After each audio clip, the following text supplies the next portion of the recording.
So here I am. I'm rested, I'm vital, I feel really good. And I'm so glad you're here. Now let's talk about meaningful things. Okay? All right. So what would you like to know? Right close to the mic. Oh, that almost much louder. So first I'd like to say that I'm a huge fan. Okay, you can say that twice.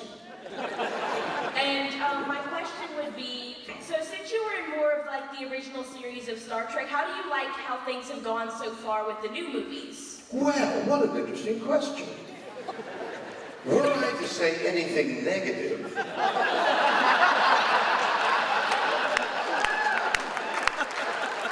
here's what happened. When we made movies, the Star Trek I was in,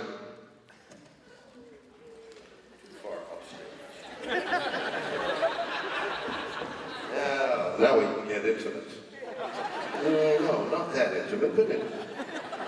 When we made the movies, when I was in seven movies, for Star Trek, I even got to direct one of the movies, which was an enormous experience in my life. They gave us a budget of $30 million. Sounds like a lot of money, and it is a lot of money. Except movies cost $200 million and $300 million. So they gave us, and the reason they gave us $30 million was because every one of those movies made about $100 million. Sounds like a lot of money, except movies make $1 billion now. So, and the budget, the way they established the budget is that figuring out how much money you can make, you spend a third of it on the movie, a third of it making prints and equipment and advertising, and the other third is for something else. And so it's a multiple of 3. So they knew after the first or second movie that we were going to make $100 million. They only gave us 30. And by the time the 6th and 7th movie came about and the budget got a little bit higher, they weren't making a great deal of money. They being the studio, they decided to bring in the new cast, and they didn't do so well. So it looked like there was a ceiling of $100 million gross on these movies. Along comes J.J. Abrams. He solved the problem. What's happened in movies today is that where Cecil B. DeMille, years and years ago, would hire 10,000 extras. And all right, we're ready, and 10,000 people would march, and the horses would prance, and the wagons would go, and it was a spectacle. None of that exists anymore. What exists is computer graphics. They have these talented people that draw. I mean, how about those hordes of soldiers that come down from the mountains and ride horses and smash it? None of that is real. Do you know what actors look at when there's like a monster coming at you? They put up a light stand, like maybe 10 feet high, and they put a little cross of white tape, like adhesive tape, up there. And they say, okay, Bill, the monster's going to look like, well, it's got a thrashing tail, and it's going from right to left, and now it looks at you, and it puts flame at you. Okay, ready, action. I'm looking at this piece of white tape. Holy cats, look at that! You don't see anything, because it takes a year for them to draw it and make it look alive. So J.J. Abrams had mastered that whole idea of making a spectacle, and also computers and the computer magic progressed over the years. When I was doing the series,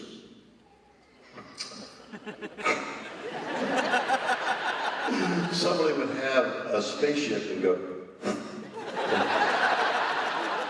and you go, wow, look at at that spaceship go. And you could see the wires. But it didn't matter, and sometimes, because the stories were good. I mean, they helped you with the stories. So you forgave the wires and every time you slammed the door, the set would go. Or sometimes the doors didn't open.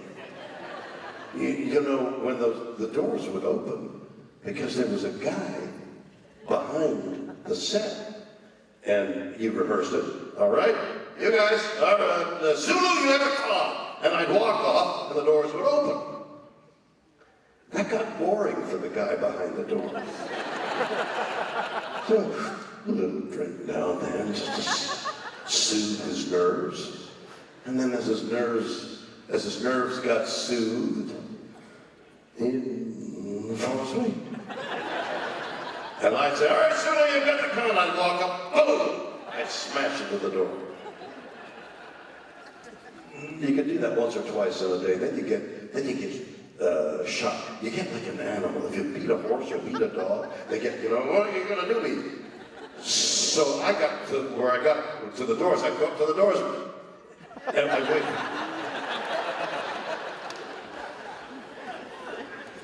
So J.J. Abrams solved all that with technological magic.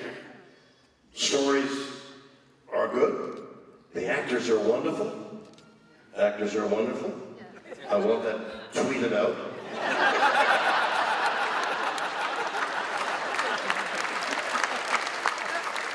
And the movies make money, and the new one's coming out. Who went? Somebody was on a microphone and went, woo. Oh, you did, right? That was you, woo. I figured it was you. If I'd been asked by the police, who did that woo? I would say it was that girl who did the woo. That's right. Your moment in the sun. Isn't it great? Okay. You happy? I'm thrilled. Wow, that was easy.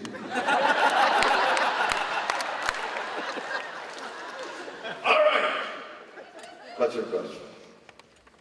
How you doing? Say that again. I'm fine, how are you? You did both things at once. That's incredible.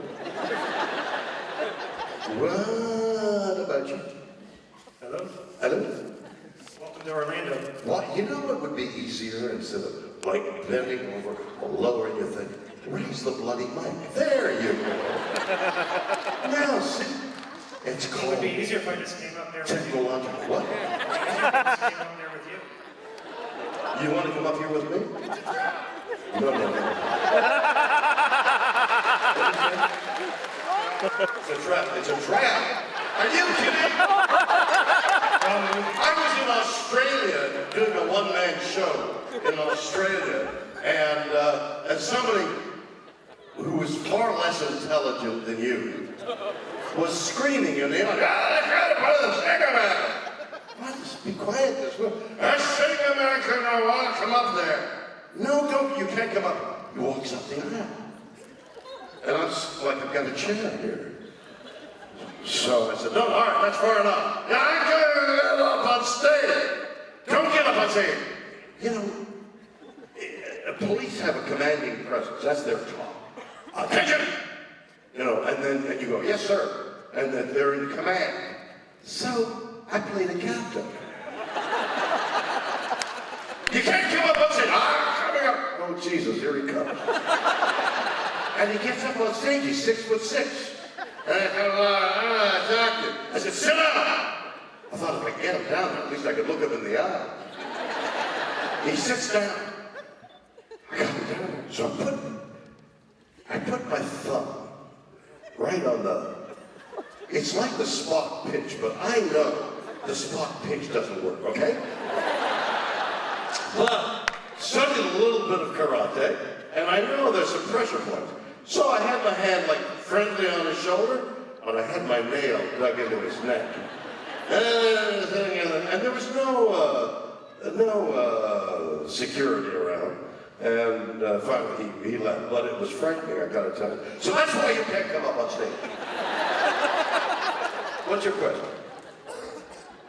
just want to know your secret. You work hard, a lot harder than people half your age. You're constantly working. You've done so much in your career. What's your secret? What's your motivation? Eating. And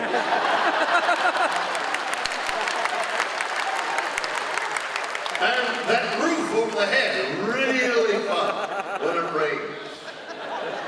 No, I'm asked that a lot. Why? I'm working, but I'm not working.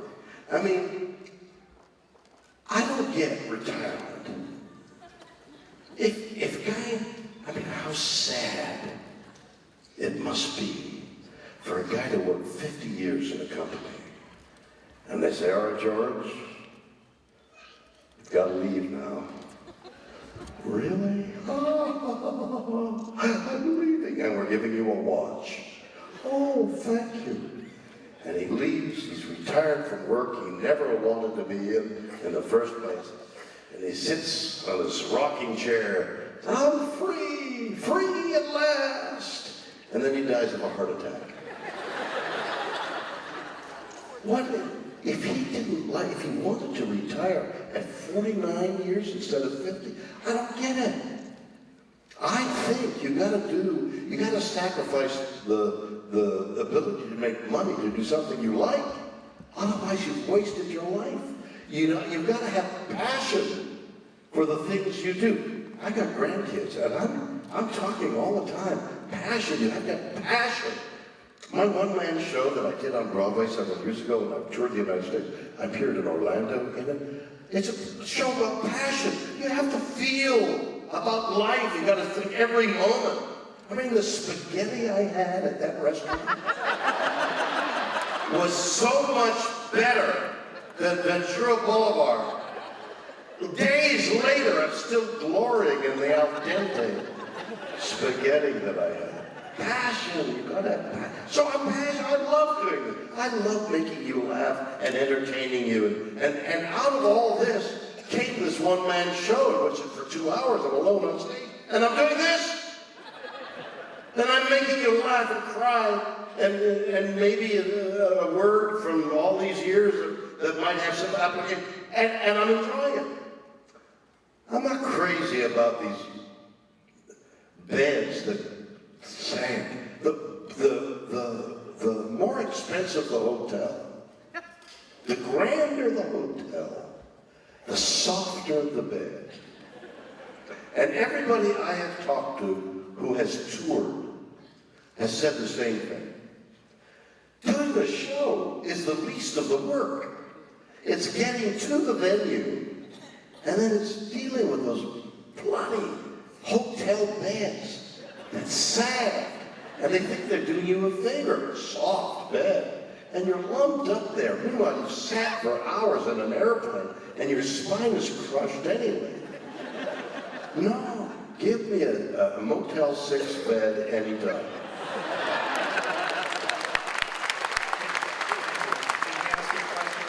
Sure, your boy? Luke. What's his name? Luke. Luke, what's your question, kid? What's your favorite Star Trek villain? Oh. Have you watched Star Trek? Yes. Do you like it? Yes. Do you love me? Yes.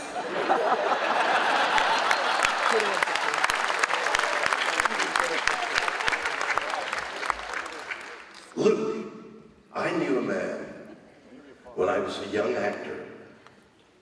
New York City is a big city far away from here, but it's the center of theater. It's where all the theater people go. Hey, Luke, pay attention. I'm talking to you, Luke, I'm answering your question. Don't do ADD on me now. So when I was older than you, but not that much older, I went to see a show, and there was this great young man dancing. He was so athletic, and he was so beautiful, and he was a wonderful dancer. And I remember now, I can recollect seeing that guy all those years ago. That guy used to ride horses a lot. And as a result of a horse accident, he hurt his hip. And he was never able to dance again. So he turned to acting. That man's name is Ricardo Montalban. So Ricardo Montalban was this lovely man who still had the grace of a dancer. He just couldn't dance. But his hips got worse and worse. So he built his upper body to almost as good as mine with a penis. So you have this huge, Luke, where are you? Where'd you go, Luke? Okay, so Luke, he had these big chest muscles. He had these big chest muscles, Luke. They're called pecs. And he did a lot of upper body exercises because he couldn't work his legs. Ricardo Montalban became calm. Would you see, do you know who I mean, Luke, when I say calm? Do you know? Yes? Do you, when I say calm, do you know who that is, the villain? Yes, you do? Yes, exactly. Good for you. So he's my favorite villain. Okay?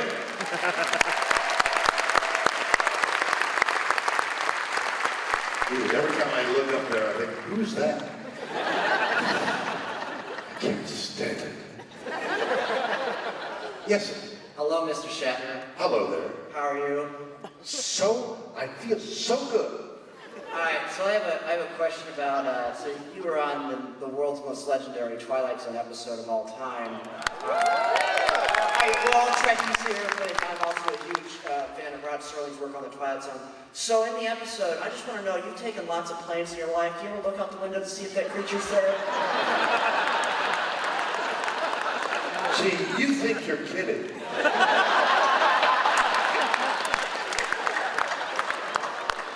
You know what I was saying about a good story and technology, and you forgive anything if you're engaged in the story.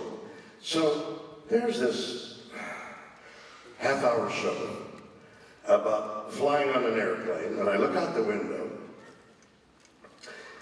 and the guy is a Czechoslovakian acrobat in a little furry suit.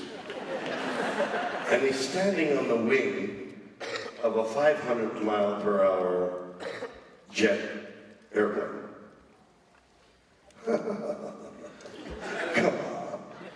Guy in a furry suit. He isn't even aerodynamic. He doesn't have things that make the wind. He's in a little koala bear. He's a Czechoslovakian acrobat. So I'm looking out the window thinking, geez, I don't know. This is gonna really be awful. Nobody talks about the Czechoslovakian acrobat and the stupidity of having, I mean, if something's gonna light on the wing of a 500-mile, it's gonna be sleek and a nose and aerodynamic and evil eye, look like a vulture. He's a koala bear on the edge of the ring. Why is that frightening? Because the plane can always go down and crash and kill you. It won't be the koala bear, but it's something equally mysterious and ugly. When my kids saw the thing, they began to play the game. They would say, whenever the three children and my wife and I would get on an airplane, they'd say, Dad. To the look. Ma'am, would you come over here a moment, please? Look out the window.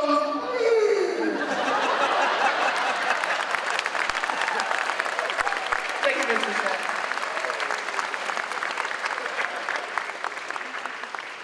What's your question? Well, obviously you've done so much in your career, right? Acting, the directing. I really love your work you did with Ben Folds. Oh, I love doing that record. Yeah, that was really great. And I just wonder, obviously everything you do seems to make you happy. You have so much passion. But is there any one project or any one type of work that you do that, really you feel stands out for yourself, just for your own personal? Well, I love to act. I love to write. Direct. Directing is really great, but it's such a responsibility and so much fun. I tell you, one of my deepest passions, the thing that maybe I couldn't give up at all, is my riding horses. I compete next week. This is Friday. On Tuesday, my Hollywood Charity Horse Show begins. It's a charity horse show that I have done, founded about 30 years ago. And we've I've been able to make this celebrity that you've given me into the ability to raise money for charity. A lot of celebrities do. They have their favorite charity. And I don't know how many of them, and I don't have any idea, have made an absolute charity and using the people that the celebrities work for to give them money. In this case, Priceline.com and Wells Fargo Bank have given me money, not a lot of money, but constantly. And then I've been able to get sponsors, and then we put on a party on a Saturday night of 5-day horse show and raise money by selling the seats. And I've been able to get a great Western entertainer, Brad Paisley, who over the years has become a point, but people of that ilk coming to 500-seat capacity little room.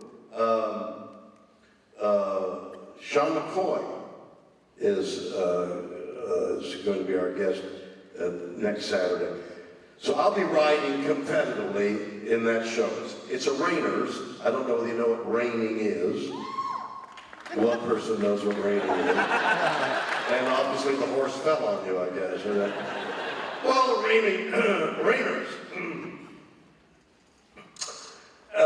The alphabet of the equine competition is based on what the cowboys had to deal with. So the cowboys riding a horse, and we're going to doctor a calf, had to ride like heck towards the calf, and the calf would run along, and suddenly the calf would stop, and the horse slides to a stop, and then the calf might dart the other way, so the horse has to go around 180 degrees and run that way and slide to a stop there. And then back up, and then to round the calf up, you might have to make a large, fast circle to get the calf in the center, and then a small, slow circle to get the calf settled so people could catch the calf and doctor it, and then change leads and do it the other way, change leads. So sliding, stop, change leads, fast, slow circle, and then 4 turns to the right and 4 turns to the left. That's the alphabet of a reiner.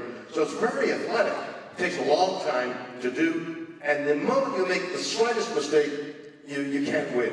You get a lower score or no score at all. I mean, if you do 4, 1, 2, 3, 4 turns, and you go whoop, over there, you're disqualified. You have to end right there to make the point. So it's an exacting athletic sport, and I've been doing it for quite a while. I've gotten really good at it. I can win if the luck is with me. My horses are that good, and I've gotten pretty darn good. And I've improved every year, even though I've gotten older and my legs don't work as well as they used to. But they work pretty well still. But, I mean, if anybody else fires, I'm not the first one out. But even though I've gotten older in the 30 years, I've gotten better. And the reason I've gotten better, I think, is more and more I've gotten into the spirituality of doing, in this case, the reiners, but also the spirituality, the spirituality mutuality, about the mutuality of all living things. By that I mean, we're all vibrating electrical entities. The horse, people, the cat, the snail, we're all electrical things. I find it really mysterious that a telephone post, a signal device, sending out millions of signals a day, every so often, just your phone rings from that thing. How did the phone buzz when that thing giving out millions of... So it had your frequency, and it gave you that signal. We're all giving off signals.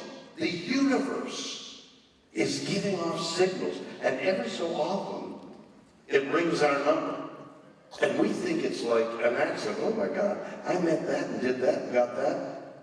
It's possible that the universe giving off signals rings your phone every so often. And what we think is a coincidence is meant to be, or ordered, or who knows.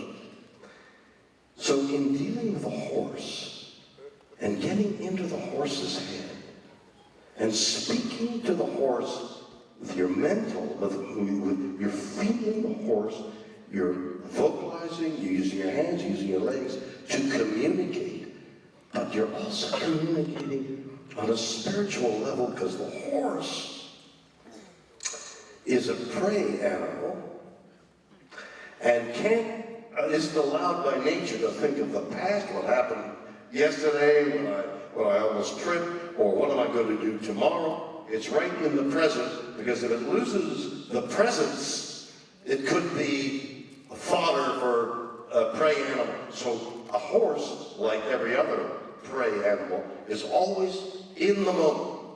And if you're in the moment with the horse, there is a communication, there's a spirituality.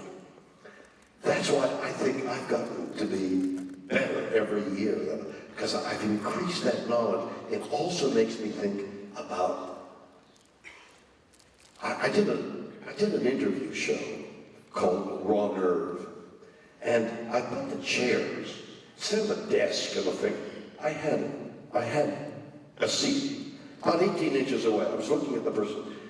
We have a bubble around us. In Western world, it's about this wide. You get closer, it's a little intimidating. A little further back, it's not as good as right on the edge. I think that bubble all culturally alternates. I think in the Eastern world, it's a little closer because the population's a little more dense. I don't know. All I know is, in speaking to a person intimately, if you're about this far away, you can see the nonverbal language that that person's giving off. The look in the eye, the face, the thing. So if you're intently talking to somebody, that distance is really interesting. So I lined the chairs up like that. It was like a love seat. And I had the most wonderful interviews with people that from that distance, they saw my interest. I felt that I was vibrating on their level. We were vibrating together. I got the most marvelous things said. I've written a book about my friendship with Leonard Nimoy called Leonard, 50 Years of Friendship with a Remarkable Man. That's out there now. But in it, I tell a story that Leonard, during this interview that I did with him, had never spoken of before. He would go home every so often from Hollywood back to his parents' home in Boston. And his grandfather, father of his father, lived in that home. And when he would go home and be sitting next to his grandfather, he'd feel his grandfather's fingers on his feet, feeling his shoes. And then he realized that his grandfather was checking out how well Leonard was doing financially as to whether he could repair his shoes or not. Is that like a beautiful story? And Leonard had never thought of that. In all these years of giving out interviews and things, I just because Leonard and I connected so intimately, I was able to withdraw this story from that he himself had long since forgotten. It's that kind of intimacy that we all share. We're all sharing it, except when we deny it from a lot, and thusly we have all this conflict. But we all share the same journey, which is from birth to death. We're on our way to die, and it's meaningful, it's important, it's essential that we make that trip together, if possible, hand in hand.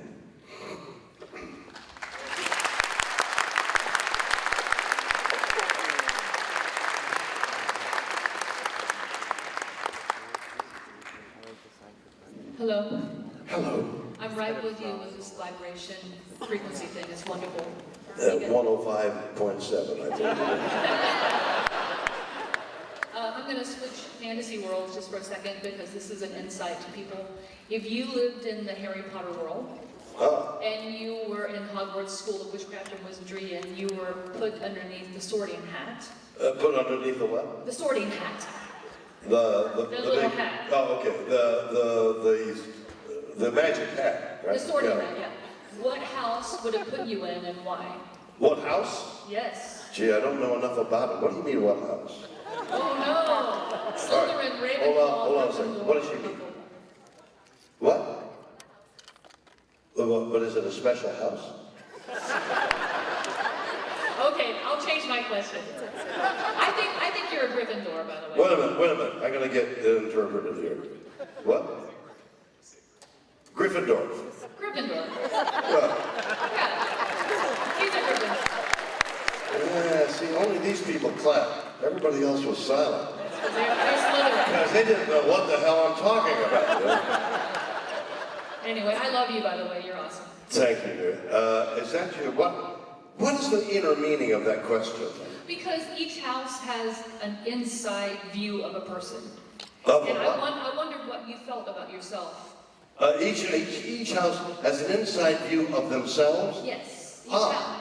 house, so like a Hufflepuff thinks of himself in a certain way, a Slytherin, a Gryffindor. Okay, so your question is, what do I think of myself? Yes.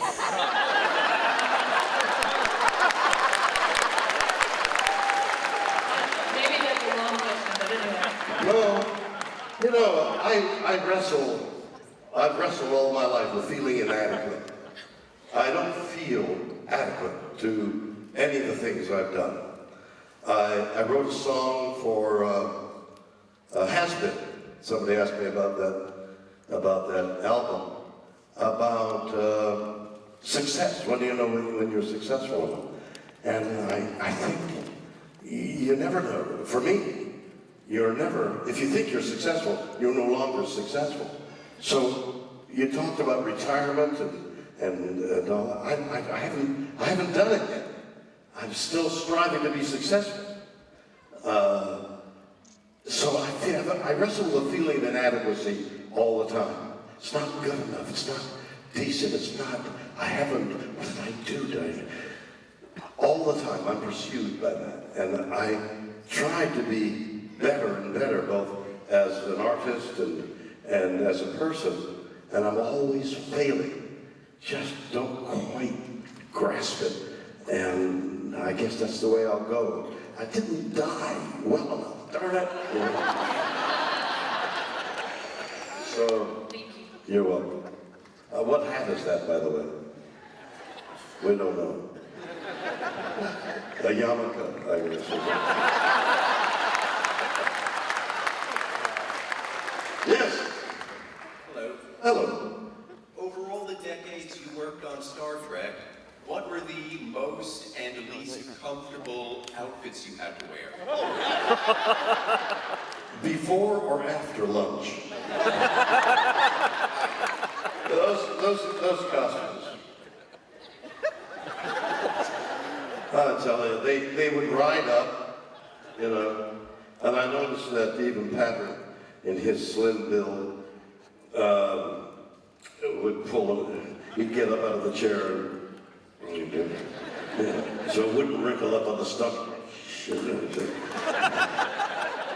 So, those things were tight.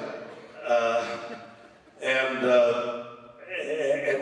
what would happen is, I'd work out like gangbusters. And prior to going to work, prior to the season starting, I'd really get into shape. Oh man. When I first started the series, I had been in a pilot, been in a film essentially, of Alexander the Great. So I was riding horses bareback and stripped to a loincloth. And I lifted weights and I really looked great. And then I started Star Trek. It was great. But you go through 8, 9 months of 14 hours a day. It's like this travel that I've been on the last 2 weeks. Every hotel, they've got a spa and they've got a gym at every one of those hotels. I just lie down in the bed. I couldn't get to bed. And so after 14 hours and more, I'd go home and I wouldn't be able to do any exercise or anything. And the last thing you feel like doing is working up a sweat in the middle of the day. We got makeup on, got the wardrobe on, and you're constantly working, learning lines, saying lines, talking to people. By the end of the season, I'd put on weight, costumes a little. Then the next season would happen, I'd be slimmed down. I can tell when I see some of those shows, that's halfway through this, oh, Lord. That were the last 2 shows, I'm sure.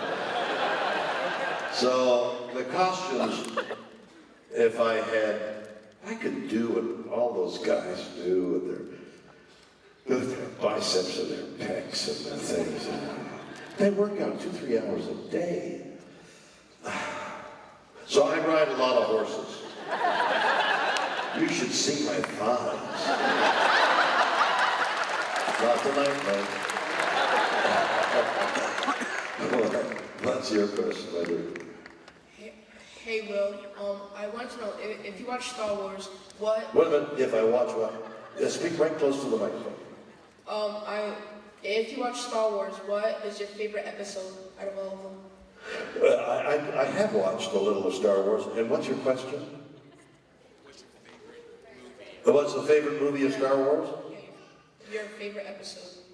Of Star Wars? Oh. City Across the River? No, that's Star Trek. Right? I don't know Star Wars that well. George Lucas is a genius. He's in the forefront of everything, of